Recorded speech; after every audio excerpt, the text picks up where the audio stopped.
द्रव्य और भाव ये दो पक्ष हैं और दोनों पक्षों को संपन्न करके ही हम अपने धर्म का कार्य संपन्न करते हैं। अभिषेक प्रतिदिन करें, पूजन प्रतिदिन करें, पर अभिषेक पूजन करते करते ये भाव भी हमें मालूम हो कि अभिषेक और पूजन क्यों की जाती है। अभिषेक पूजन करने की परंपरा क्यों बनाई गई। गृहस्थ के जीवन में दान पुण्य का अपना स्थान है। दान पुण्य किसके लिए करना जरूरी है? जो आरंभ परिग्रह के कार्यों में लगा है उसे दान पुण्य करना जरूरी है, दान पूजा करना जरूरी है। और जो आरंभ सारंभ के कार्यों में लगा ही नहीं है उसके लिए दान पुण्य करना जरूरी नहीं। क्यों? क्योंकि उसको आरंभ जनित पाप का आश्रय नहीं। गृहस्थी की भूमिका आरंभ के कार्यों की ही है। आजीविका के उसके प्रबंध आरंभ जनित ही होते हैं। चाहे वह व्यापार करे, चाहे कृषि कार्य खेतीबाड़ी करे, चाहे सर्विस आदि करे, आजीविका के इन उपायों में आरंभ होता ही है। आरंभ पाप के आश्रय में कारण बनता है। आरंभ से अर्जित द्रव्य को परिग्रह कहा जाता है।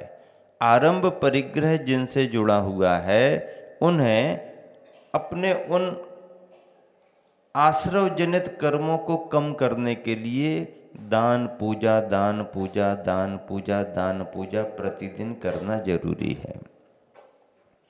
ऐसे ही दान पूजा से सहित गृहस्थ सुशोभित होते हैं। सभी जिन मंदिरों में निरंतर गृहस्थों के द्वारा पूजन का कार्य संपन्न हो रहा है, यहाँ पर भी आज का सुयोग बना। और विशेष सुयोग तो ये बना कि संघ तो यहाँ विराजमान है ही, संघ की वंदना के भाव से तो सभी आ ही रहे हैं, लेकिन मुनि सुब्रतनाथ भगवान की भी चर्चा सुन करके उनके अभिषेक करने के भाव से भी महाराष्ट्र से परिवारीजन आए। और फिर ऐसा नहीं है कि उनके यहाँ पर क्षेत्र नहीं है। इतना बड़ा सिद्ध क्षेत्र मुक्तागिरी, 3.5 करोड़ मुनि महाराज मोक्ष गए हैं, तो वो तो मूल नायक पारसनाथ भगवान, आदिनाथ भगवान की वंदना, अभिषेक, पूजा करते ही रहते हैं।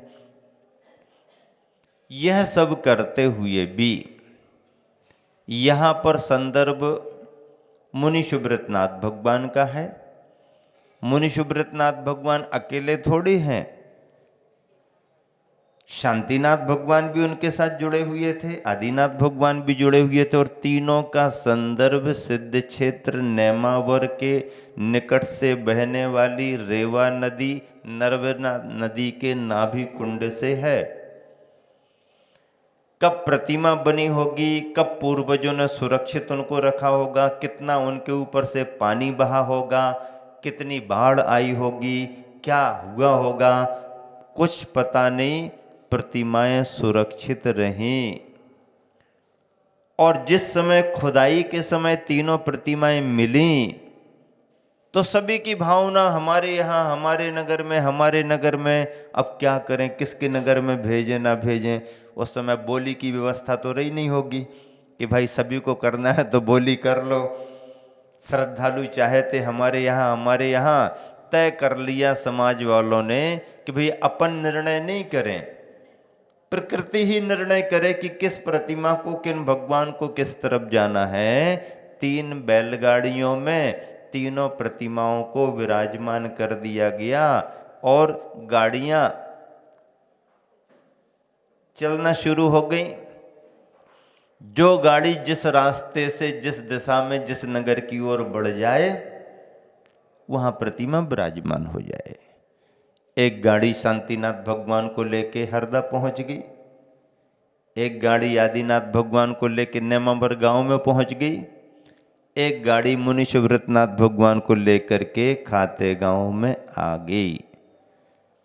तब से यहाँ पर मूल नायक के रूप में मुनि सुब्रतनाथ भगवान विराजमान हैं।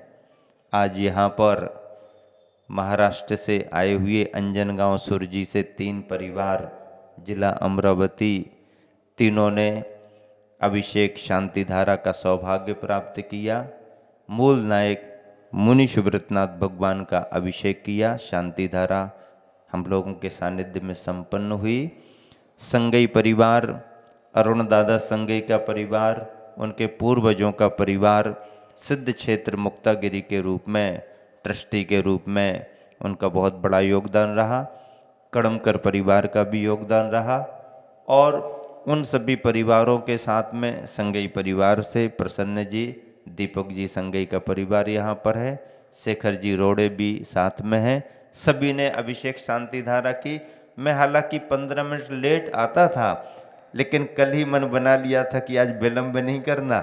इतनी दूर से श्रावक श्रद्धालु आए हैं तो फिर उनकी शांतिधारा समाज की उपस्थिति में अच्छे से होना चाहिए, उनके परिवार के साथ। और सभी और परिवारी जन जो भी कुटुंब से रिश्तेदारी में जुड़े हुए हैं, सभी के नाम से शांतिधारा संपन्न हुई। अध्यक्ष मंत्री महोदय का योगदान रहा। सभी ने दीप प्रज्वलन किया, शास्त्र भेंट किए। यहाँ से गंगवाल परिवार ने भी और सभी परिवारों ने भी सहयोग किया। इस तरह से प्रतिदिन अभिषेक पूजन की परंपराएं समाज में चलनी ही चाहिए, ठाट बाट से चलनी चाहिए, आनंद से चलना चाहिए।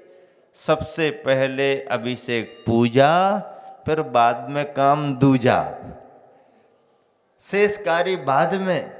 सबसे पहले ऐसे भव्यतम जिनालियों में भव्यतम प्रतिमाओं की अभिषेक पूजन के अवसर बार बार नहीं मिलते हैं, और इसीलिए समय को देख करके, भव्य जनों को देख करके, अतिथियों को देख करके व्यवस्थाएं भी उस तरीके से ही बनाई जाती हैं। चतुर्मासों में भी हम लोग इसी तरह से निरंतर सभी को प्रेरित करते रहे। राजस्थान के 3 वर्ष रहे।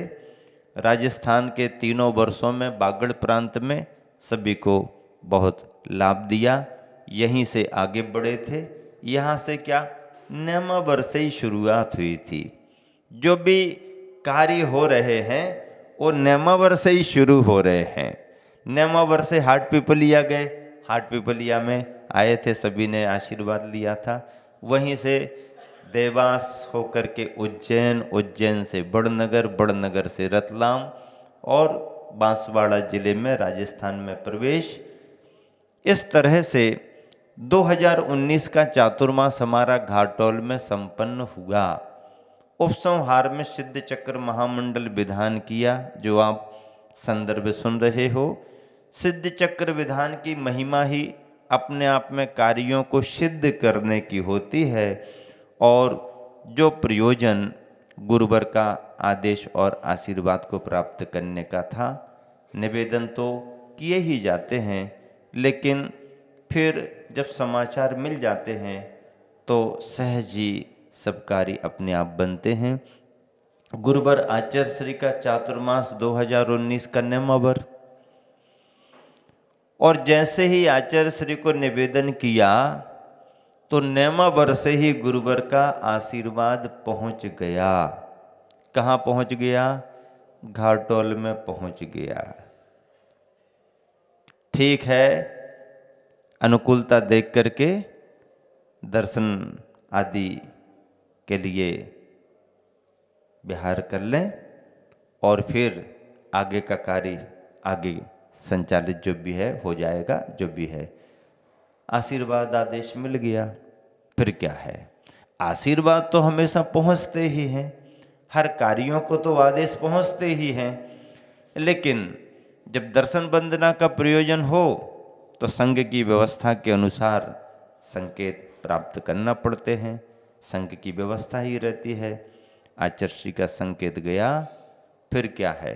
सिद्ध चक्र महामंडल विधान, स्वयं विधान ने सिद्ध कर दिया कि कार्य सिद्ध हो जाते हैं। सिद्ध चक्र महामंडल विधान अपने आप में इस मायने में महत्वपूर्ण है क्योंकि श्रेष्ठतम तत्व की, शुद्ध तत्व की आराधना उसमें की जाती है, की जा रही है। श्रेष्ठ तत्व शुद्ध तत्व ही है। सिद्ध चक्र की आराधना के संदर्भ में श्रीपाल मैना सुंदरी का संदर्भ है।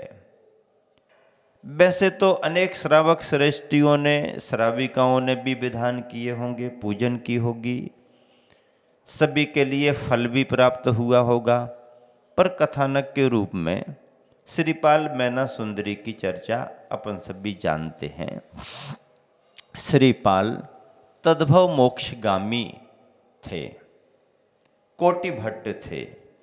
कोटि भट्ट का अर्थ ये होता है कि उनका इतना पुण्य था, पुण्य के अनुसार उनको शरीर का संघनन ऐसा मिला कि करोड़ों योद्धाओं का जो बल होता है उतना बल उनको स्वयं अपने आप में प्राप्त था, और वह उनके जीवन में चरितार्थ भी हुआ। जो बड़े बड़े जहाज फंस गए थे, इनके जरा से हाथ लगाने से भी समुद्र के जहाज आगे बढ़ने लगे। जो सूरवीर भट्ट बड़ों बड़ों को भी युद्ध में हरा देते, श्रीपाल के सामने कुछ भी नहीं लगते। इनका पुण्य था, भव भवांतर का पुण्य था। पुण्य तो था, तभी तो कोटि भट्ट जैसा बल प्राप्त हुआ, सुंदर स्वरूप रूप प्राप्त हुआ, बल वैभव सभी कुछ प्राप्त हुआ। लेकिन पुण्य के योग के साथ कुछ कर्म अशुभता को लेकर के भी पड़े हुए थे, और वह कर्म उदय में आ गए।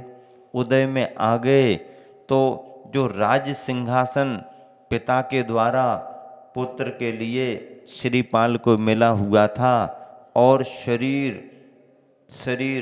धीरे धीरे करके कुष्ठ रोग में परिणत हो गया। परिवार में, राज्य में, और केवल श्रीपाल ही नहीं, उनके साथी सासू भी सभी परेशान होने लगे। ऐसी स्थिति में उन्होंने निर्णय किया किस राज्य में अपनी वजह से असुविधा हो रही है तो अपना राज्य अपने चाचा के लिए सौंप दिया जाए, और इस राज्य से अपन को बाहर चलना चाहिए। दूसरे किस राज्य में उनको स्थान मिलेगा? जब अपना ही राज्य छोड़ने को उन्हें मजबूर होना पड़ रहा, तो दूसरे राज्य में उनको जगह कहाँ मिलेगी? तो उन्होंने सोचा, तय किया, नगरियों में नहीं जाएंगे, नगरियों के बाहर जंगलों में, उद्यानों में ही अपन अपना समय बिताएंगे। कितनी बड़ी बात, बहुत बड़ी बात। और भाग्य पर, कर्म पर तो विश्वास था ही। श्रीपाल अपने साथियों के साथ राज्य छोड़ करके बाहर चले गए। अशुभ कर्म की वजह से बहुत बड़ी परेशानी उनको आई, उन्होंने सहन भी की। कर्म का सिद्धांत तो है ही, कर्मों का फल तो सहन करना ही पड़ता है। करते रहे, लेकिन धर्म पर उनका विश्वास बहुत था। धर्म के मार्ग को उन्होंने कभी छोड़ा नहीं, और धीरे धीरे उनका योग भी ऐसा बना कि उस अशुभ कर्म को टालने के लिए कर्म पर बहुत अधिक विश्वास रखने वाली कोई पुण्यशालिनी का योग बन रहा था। और संदर्भ मालूम है, मैना सुंदरी से जब उसके पिता ने वार्ता की तो उसने हर वार्ता में यही कहा, जिसका जैसा भाग्य होता है वैसा ही सब कुछ मिलता है। पिताजी, मुझसे ज़्यादा पूछने की ज़रूरत नहीं है, हमारे भाग्य में जो होगा वो सब मिलेगा। बहुत भाग्य पर भरोसा करती है, बहुत कर्म पर विश्वास करती है। आदि उसकी परीक्षा भी ले ली, परीक्षा भी इतनी कठिन ली कि आज के समय में कोई ना इतनी कठिन परीक्षा ले सकता है और ना कोई इतनी कठिन परीक्षा दे सकता है। लेने वाला भी देने वाला भी। पिता को थोड़ी उसकी दार्शनिकता से चिढ़ आ गई। एक तो कहती पिताजी तुम्हारे भाग्य से हो रहा है, तुम्हारी वजह से हो रहा है, और ये तो कहती है कि सबका कर्म की वजह से होता है। अरे ये तो जरा ज्यादा ज्ञान बतला रही है, इसकी परीक्षा ले लेना चाहिए। परीक्षा ली भी, नियोग बनाया भी, तो नियोग बनाने में भी उसने भावावेश में, क्रोध में आकर के और कुष्ठ रोग से गलित श्रीपाल से विवाह करना सुनिश्चित कर दिया मैना सुंदरी का। सामान्य बात नहीं है, बहुत बड़ी बात है। फिर उसने भी अपने भाग्य पर विश्वास करते हुए स्वीकार कर लिया। लेकिन उसके बाद उसने और श्रीपाल ने मिलकर के जो धर्म की भावनाएं आगे बढ़ाई, एक दूसरे को सहयोग देकर के जो सभी साथियों को संभाला, तो कहानी अद्भुत बन गई।